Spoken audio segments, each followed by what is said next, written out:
నమస్తే అమ్మా. నమస్తే అమ్మా. అమ్మ, రామాయణం నుంచి నేర్చుకోవాల్సిన విషయాలు.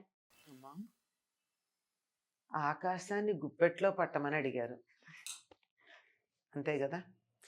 రామాయణం నుంచి నేర్చుకోవలసినవి మాత్రమే ఉన్నాయి, అంతే. ప్రతిదీ మనిషి మనిషిగా ఉండడానికి, మనిషికి గౌరవం కలగడానికి, 10 మంది చేత కీర్తించబడడానికి ఏమేమి లక్షణాలు పెంపొందించుకోవలసిన అవసరం ఉందో వాటన్నింటినీ మనకి రామాయణం ప్రతిపాదించి చెప్పింది. రాముడు అవతరించటానికన్నా ముందు మానవ జాతికి అసలు పెద్ద గౌరవం లేదు. మనిషిని వానరులతో పాటు కలిపేశారు, నరులు వానరులు అని.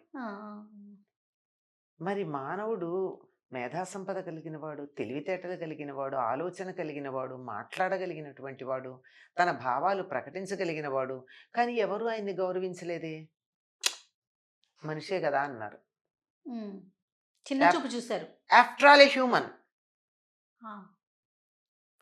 అంతే కదా. రావణుడు వాళ్ళ చేత నాకు మరణం వద్దు, వీళ్ళ చేత మరణం వద్దు అని అందరి పట్టిగా చెప్పి నరులు వానరులు పర్వాలేదన్నాడు. అంటే ఎంత చిన్న చూపు, ఎంత చిన్న చూపు, ఎంత చులకన. అటువంటి స్థితిలో మానవుడుగా జన్మించి మానవ జాతికి గౌరవం ఎలా వస్తుంది అని ఆచరణగా చూపించాడు. ఇప్పుడు ఎవరైనా నన్ను గౌరవించండి అంటే గౌరవిస్తారా? నా ప్రవర్తన బాగుంటే నేను అడక్కపోయినా గౌరవిస్తారు. గౌరవించదగినటువంటి ప్రవర్తన ఉండాలి నాకు, అప్పుడు కదా నన్ను గౌరవిస్తారు. గౌరవించండి అని బలవంతం చేస్తే నమస్కారం అండి అని అనుకుంటారు వెళ్ళాక, అంతే కదా. చస్తున్నాం గౌరవించలేక అడుక్కుని గౌరవం పొందడం ఏమిటి అనుకుంటారు. కానీ ఏ సత్ప్రవర్తన కలిగినటువంటి వాళ్ళని అడక్కపోయినా గౌరవిస్తారు.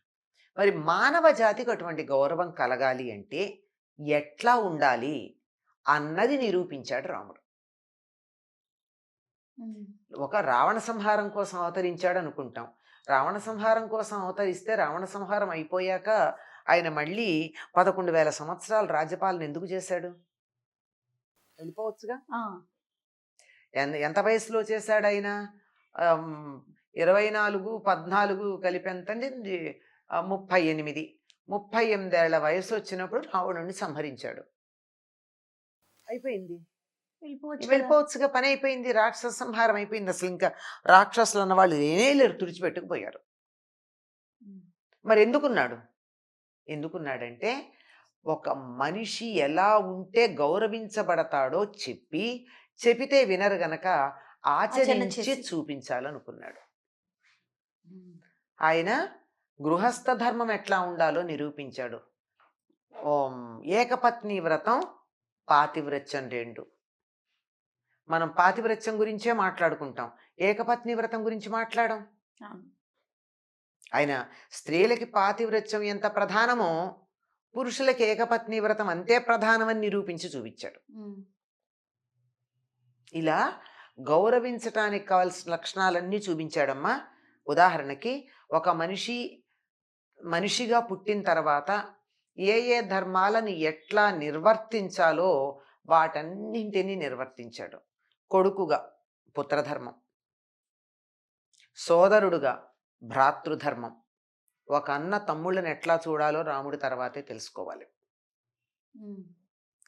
భర్తగా, భార్యగా సీతను కూడా కలిపి దాంపత్య ధర్మం ఎట్లా ఉండాలి.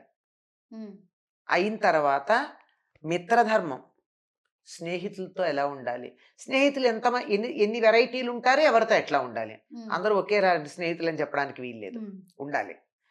శత్రుధర్మం, ఒక ఆదర్శప్రాయమైన శత్రువుగా ఎట్లా ఉండాలి. రాజధర్మం, ఒక ఆదర్శప్రాయమైనటువంటి రాజు ఎలా పరిపాలన చేయాలి.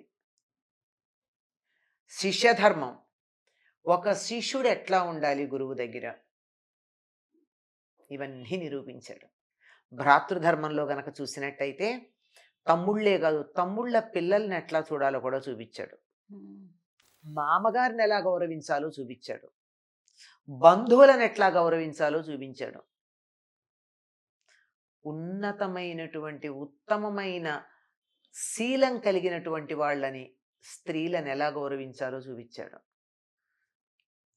ఏదో ఒక కారణంగా తాను ఉన్నటువంటి పద్ధతి నుంచి కొంచెం తప్పి అనుమానాస్పదమైనటువంటి ప్రవర్తన కలిగినట్టుగా అనిపిస్తే స్త్రీని, అటువంటి స్త్రీని ఎలా ఉద్ధరించాలో చూపించాడు అహల్య.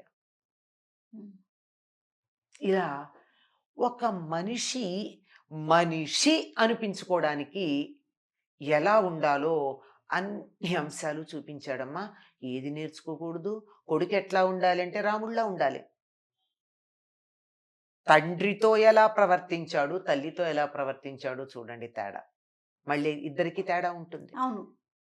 పినతల్లులతో ఎలా ఉన్నాడు, సవతి తల్లులతో ఎలా ఉన్నాడు, అక్కడికి వచ్చేటప్పటికి ఉంది.